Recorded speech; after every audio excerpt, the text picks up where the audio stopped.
In June 1889, Mrs. Eddy rented a partially furnished house with great pillars at 62 North State Street in Concord, New Hampshire. By the end of the month, she and her household were moved in. Calvin Fry had his hands full managing the practical necessities, the account books, dictation, the small household staff. The helpers gathered around Mrs. Eddy thought of themselves as family. They often addressed each other as brother or sister, and their leader as mother. One of them said she loved Mrs. Eddy as her own mother, as very human and needing human care. With major work at hand for Mrs. Eddy, the household family was augmented by a person who in later years would seldom leave her side, Laura Sargent.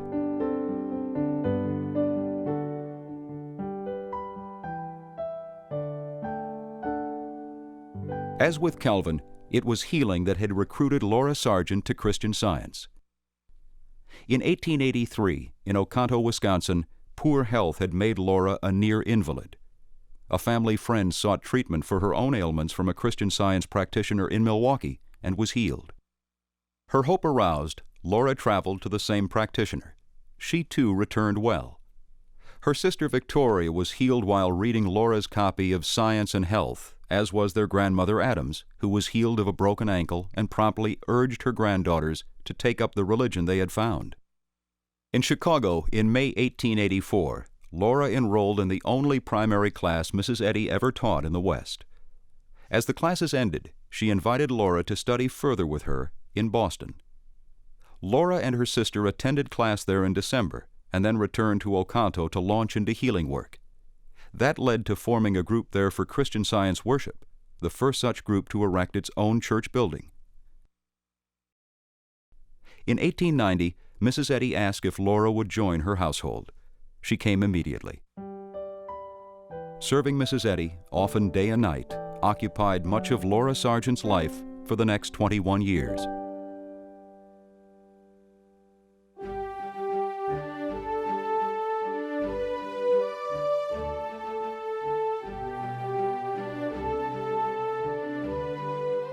As she established herself in Concord, Mrs. Eddy turned to the demanding task she felt had called her away from Boston. She explained to her followers, "I desire to revise my book, Science and Health, with Key to the Scriptures, and in order to do this, I must stop teaching at present. The work that needs to be done, and which God calls me to outside of college work, if left undone, might hinder the progress of our cause more than my teaching would advance it. Therefore, I leave all for Christ." The revolutionary book she had published 15 years earlier had gone through more than 40 printings. Several editions had alterations, some large, some minor. The 50th edition would be a major revision. She would write, "The old editions did their work and did it well, but this new has a new task. It takes into its office that of teacher as well as healer." It was a difficult period for Mrs. Eddy. Her health at the start seemed precarious, but she wrote on. As she did, her well-being revived. When the weather was pleasant, she sometimes wrote outdoors in the park, quite at home with the children who often played nearby. One day, one of them inquired what was she writing. She told the girl she was working on the life of God. That winter, Laura Sargent saw an example of the intensity of Mrs. Eddy's concentration. As Laura told the story, almost every morning at 10 o'clock, Mrs. Eddy would put her work aside to go for a walk outdoors. One day, when Laura brought her overshoes at the designated time, she found Mrs. Eddy writing very intently. Her face had such a rapt expression that Laura knew she should not disturb her. She quietly backed out of the room. But Laura also wanted to be obedient to her directions about the morning walk. So after a few minutes, she tiptoed back into the room and gently slipped the overshoes on. Mrs. Eddy never looked up from what she was writing. Laura again left her alone. Sometime later, Mrs. Eddy called, "Laura, come here. See what I've written. Call Calvin here." When Calvin and other members of the household had gathered around her, she told them, "I want to read you what God has given me this morning." Then she began, In Revelation 21 we read, "And I saw a new heaven and a new earth." And she continued reading what would become the final pages of the chapter on the Apocalypse, rising to her vision of the New Jerusalem, the heavenly city. Her face beaming, she concluded, and then announced she was ready for her morning walk. She asked Laura, "Now would you bring my overshoes, dear?" Laura pointed out, "You already have them on, Mother."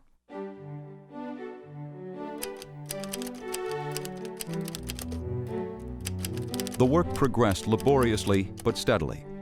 Typed manuscripts and printer's galley proofs were hand-carried back and forth on the trains to Boston, where the revisions were assisted by the Boston scholar James Henry Wigan and her printers John Wilson and William Dana Orcutt. In January 1891, the result of all this work was published, the landmark 50th edition of Science and Health. She had added nearly 40 new pages of text. Chapters were reorganized, with a new chapter headed Teaching Christian Science.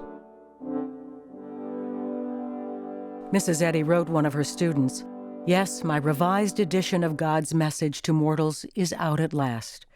It gives me joy unspeakable to think of the good that I know it will accomplish. It has cost me almost 2 years of hard work, and this is not all the cost. No, indeed." Some years later she remarked, "No one will ever know what it has cost me to write that book." She touched on that cost and its crowning compensation in another book she wrote later that year, Retrospection and Introspection. In it, she said, "The rare bequests of Christian Science are costly, and they have won fields of battle from which the dainty borrower would have fled." Now her thoughts turned to leaving the rented house in busy downtown Concord for a quieter place of her own, where she could be, as she put it, alone with God. She wrote to one student, "I get so near him when I can be alone that I dread to be interrupted. But I am, all the time." The answer to that desire would bring her and her household to their home for the next 15 years.